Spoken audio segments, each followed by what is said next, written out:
falar agora sobre a voz? Vamos. Você já parou para pensar na importância da sua voz, na potência que a voz tem sobre nós, sobre a comunicação? É muito grande, né? Voz é emoção.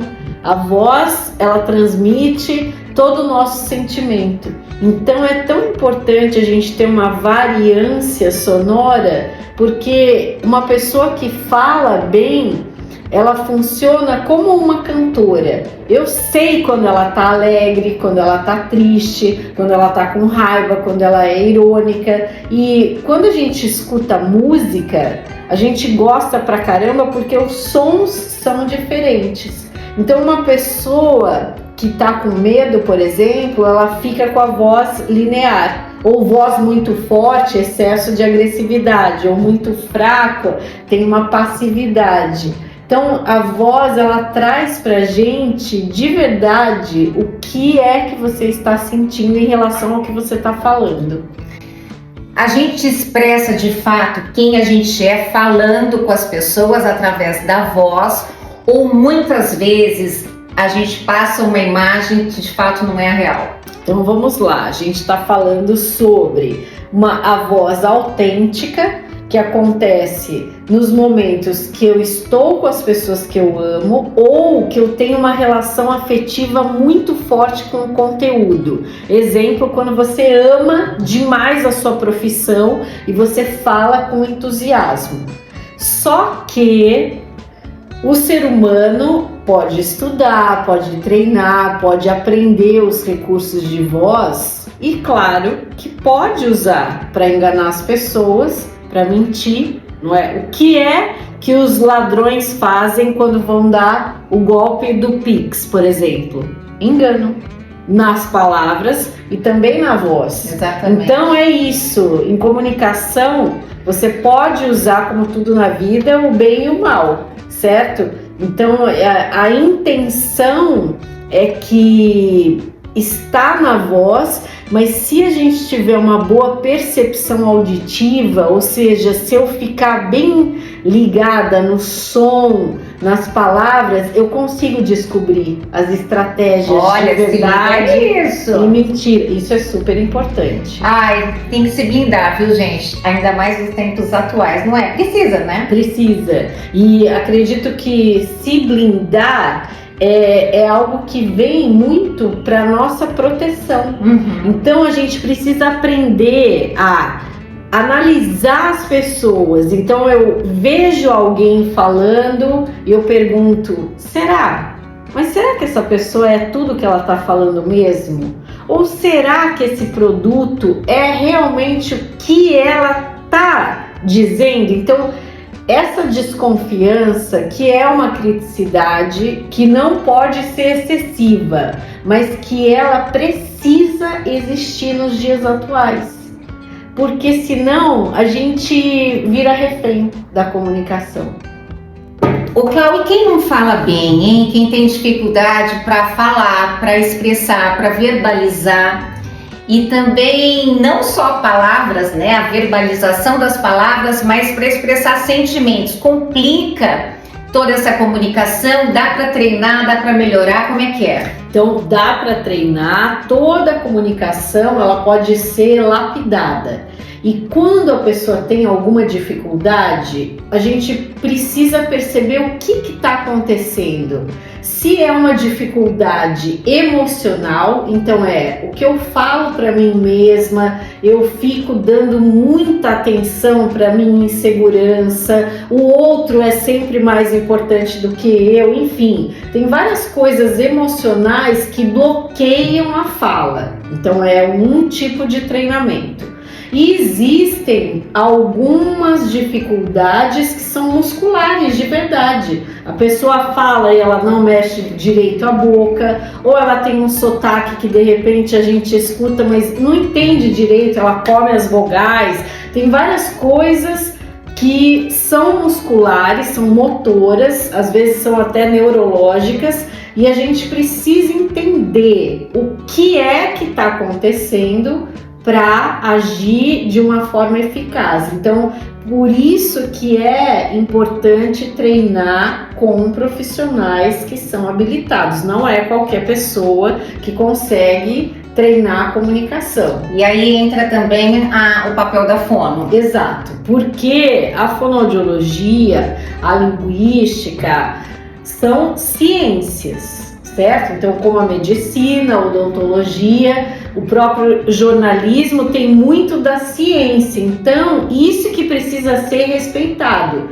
Não é porque eu vi um vídeo na internet ou eu li um livro que pronto, eu já sou especialista. Então, tem isso que a gente hoje precisa entender. A pessoa está falando sobre comunicação, é legal a gente ter senso crítico para ir pesquisar. Peraí, deixa eu ver, qual é a formação dessa pessoa?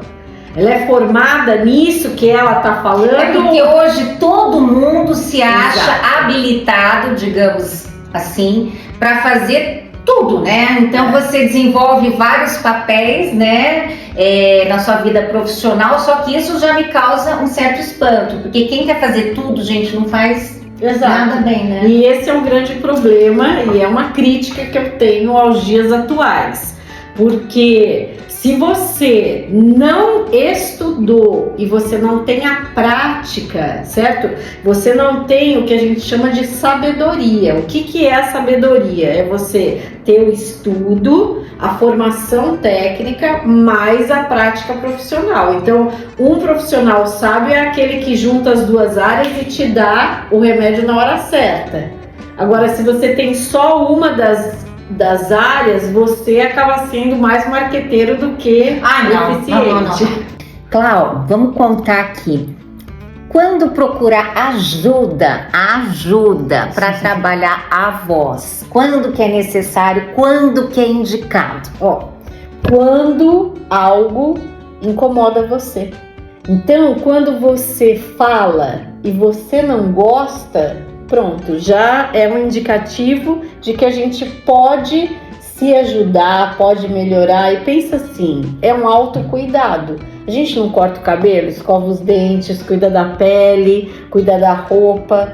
Então, tudo isso é a parte externa, mas a voz envolve o nosso interior também. Envolve as nossas certezas, as nossas dúvidas. Então, claro que é importante, se incomodou, procure ajuda.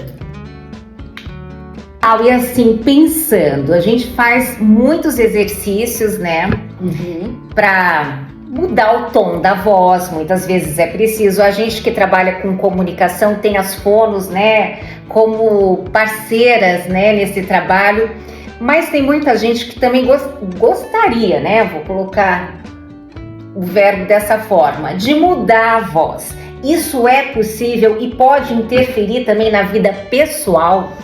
É possível mudar a voz e é importante entender que não é qualquer pessoa que pode fazer qualquer exercício. Então, a mudança da voz, ela acontece por meio de avaliação de fono, muitas vezes com o exame junto ao otorrino para ver como é que está e com uma proposta terapêutica. Quando você tem esses dois profissionais avaliando, você já tem a certeza do caminho, quais exercícios são importantes para você. Então, é muito parecido com a ginástica do corpo, por exemplo, musculação. Não é qualquer exercício que serve para todo mundo, não é? Se você faz a sua fórmula porque pega lá na internet, você pode ter uma lesão no joelho, você pode fazer um número de repetições erradas. Então é isso, laringe é músculo, cartilagem. Então é muito importante esse acompanhamento profissional e claro, dá pra gente mudar. A intenção da terapia é sempre melhorar. É melhorar, fazer com que você goste da sua voz, com que você se expresse de maneira clara, que o som transmita as emoções que você deseja. Vamos entender agora uma coisa importante.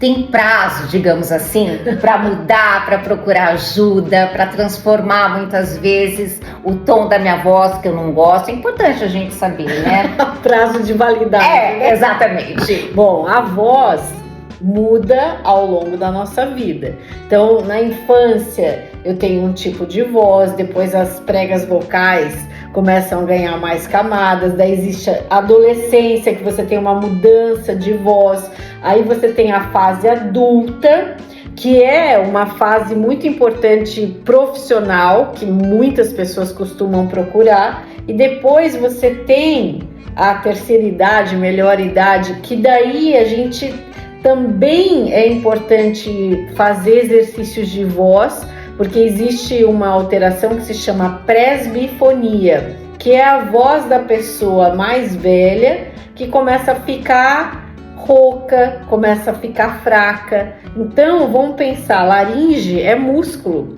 cartilagem, certo? Então, toda vez que você tem cuidado com a voz, que você faz exercícios, claro que você tem uma vida mais longa, então um prazo de validade maior. Sim. Eba, tô no caminho, gente.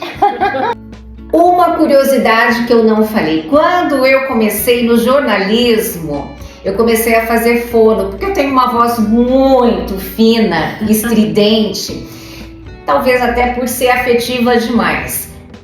Por anos, quem me treinou foi Cláudia Cortes, e eu nunca vou esquecer o dia que a minha primeira matéria entrou no ar, na TV, que a redação parou, porque eu falei que era a minha matéria. Todos duvidaram, todo mundo duvidou, os meus colegas de trabalho, que aquela voz era minha. Eu já estava sendo treinada por ela, já estava fazendo sessões semanais com exercícios, e tive todo o apoio. Quando você quer transformar, você transforma a sua voz. Para mim, que trabalho com comunicação, foi fundamental. Então, assim, meu eterno agradecimento. Eu quero deixar registrado aqui que a Silvia, ela é uma das pessoas mais incríveis que eu já atendi, por conta da persistência. Essa é guerreira. Eu até arrepiado, não foi combinado, viu? Juro pra você. Essa é guerreira. Então, assim, tenho muito orgulho por saber que quando a Silvia vê algum desafio, ela encara como se aquilo já tivesse sido vencido, e ela não desiste até ela conseguir. Esse é um grande mérito. Obrigada. Parabéns. Obrigada.